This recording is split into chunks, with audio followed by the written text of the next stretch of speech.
This is Grok Talk. You know it is because we were talking on the break, and you might have heard us. I don't know. We've been leaving mics open all day. We've got too many mics. We've got that mic down there at the end of the table, but we're here to talk to Jazz Shaw. And I was just wondering, Jazz, if that's the rule in the law and the Constitution in Illinois, what's the arc on this? I mean, will the people eventually rise up and change their Constitution, or will Illinois just become this empty state with pensioned unions in it who can't collect any money? Well, it's going to go one way or the other. The new governor ran as part of his platform was to push for a referendum to get an amendment to the Constitution to get that that old section thrown out because it's blocking any progress. Good luck with that, because how you're going to get enough signatures to counteract all of the Democrats and the signatures they can magically produce. I don't see how that happens. The alternative is basically he will be forced to go along with the plan that's already been proposed, which was, once again, to raise all the taxes. So they want to jack up the taxes to pay for all these various union benefits, and they have already taxed people out of their state. People are fleeing. Businesses have closed. Chicago is turning into a wasteland. So, yeah, it'll eventually be people, the other alternative is that, much like Detroit, they can go into bankruptcy. Yeah. Now, that's the one option that they may have, because a federal bankruptcy court could potentially override that and say, well, the money does not exist, so Constitution be damned, you can't get blood out of a stone. So they may have to go all the way down the drain into the trap before somebody can drag them a little ways back out.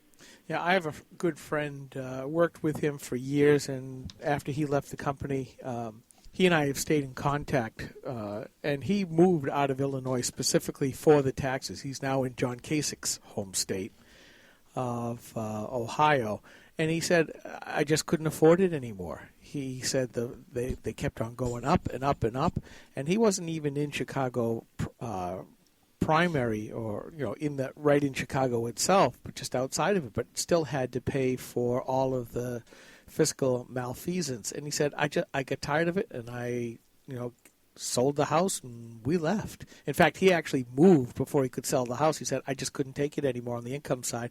He said, I put up with the property taxes just because I couldn't sell the house right away. And it's going to get harder for people to leave that stuff, but believe they will. It depends how far out of the city you move, because the city boundaries are not the limit of that particular machine. It's really Cook County as a whole, which is a huge sprawling county, right, which covers the outlying areas, and they have county taxes out there, which put state taxes in other places to shame.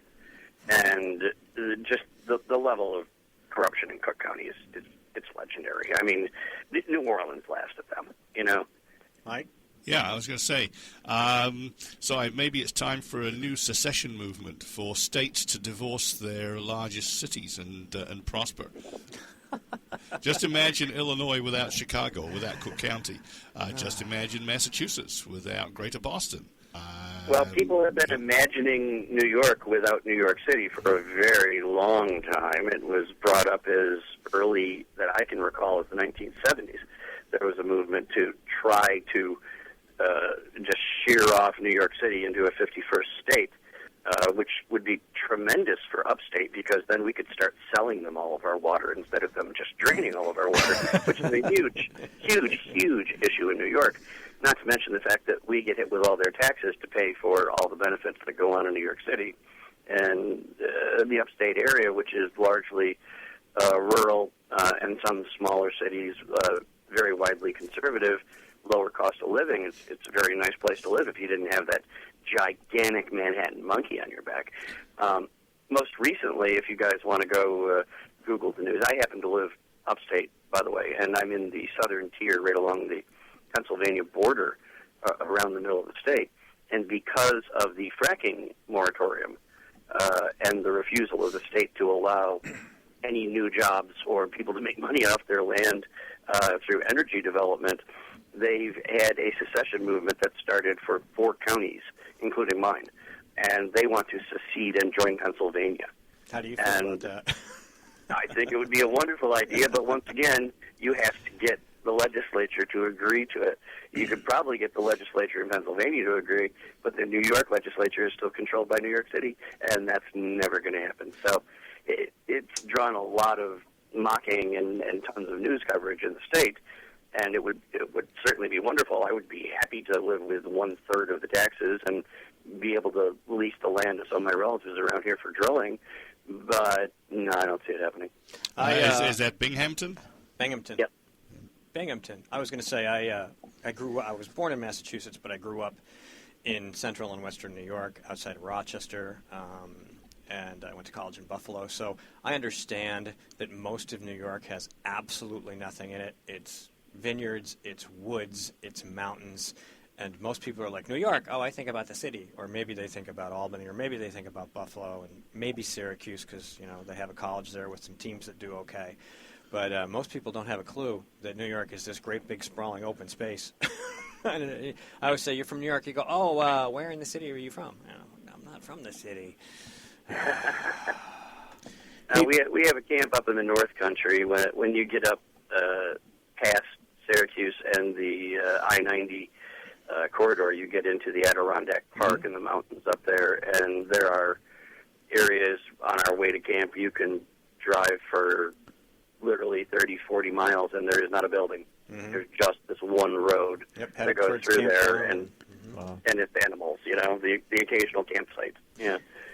So, there's a lot of the state like that. It's really wonderful. It's just a shame we have this huge wart sitting down on the island by the ocean. It's interesting that you brought up the secession of several of the towns and counties and wanting to move because of the onerous regulations and the inability to do as one believes. But we've seen this all over the nation where either towns or a whole series of counties, and the biggest example is the movement afoot, or at least the idea of subdividing California into 6 different, more ideologically aligned areas. Do you see this philosophy ever gaining strength? Obviously, we had the Civil War where the states just wanted to secede altogether, but this inter-nation secession just by realigning to somebody else close enough, do you think anything will ever come of it? Because I've been watching this happen for like 4 years, and a lot of people are getting rather ticked that they can't get out from underneath the policies they don't like. I'm sorry, it's almost the same answer. It would be wonderful to live in that world, to think that people had those kinds of options and choices and a rational discussion could be had. But California, you run into the same situation, and it seems to be duplicated in Illinois, in New York, in Massachusetts.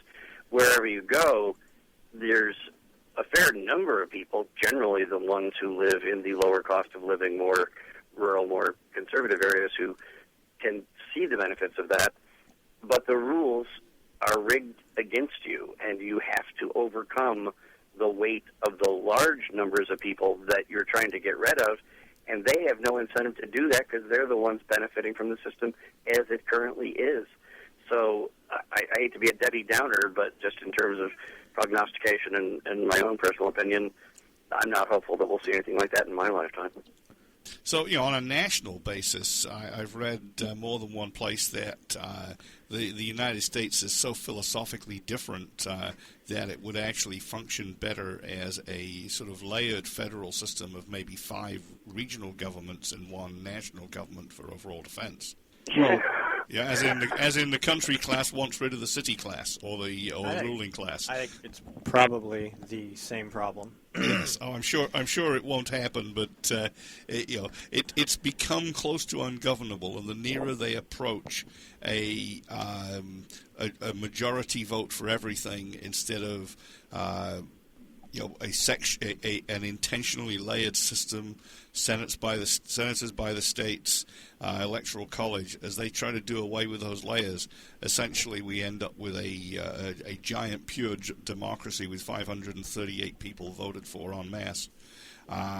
It's going to become ungovernable. The genius. I think the problem with what you're talking about there is having discussions about trimming off a city or something and creating an extra state. That's something that's currently possible under the existing Constitution. Maybe not probable or likely, but it's something that there are mechanisms in place if they meet you're talking about would basically require a new constitutional convention and restructuring the entire governmental structure of the country from the ground up. And I don't think I'd be too thrilled to jump on that bandwagon because you never know what's going to shake out of a constitutional convention. Just look at the people pushing it. One of the geniuses of the constitutional system is that you allow 50 different solutions for 50 different states, and not only decentralizing things down to the states, but that each individual city or town can come up with the solutions that work best for that city or town. Well, that should still work in theory, but I think that ship has sailed, as has this ship, because we've come to the end of our segment in our program. You guys can, listeners and podcast listeners, you can check out Jazz Shaw at Hot Air, and his Twitter handle is Jazz Shaw. And we want to thank you for coming on the show. My pleasure. Anytime, guys. Nice talking to you, even about depressing, horrible subjects. It's a lot of fun. Thank you. All right, thank you, sir. Have a good weekend. Take care. Bye-bye. All right, that's it. Don't take your headset off without telling me. You do it every week. Then I get a big... Now you can take it off. Thank you. Well, that's another week of Rock Talk. We'll be back next week with more guests, more conversations, more politics, more culture, and more Rock Talk. Take it easy. Yeah, baby!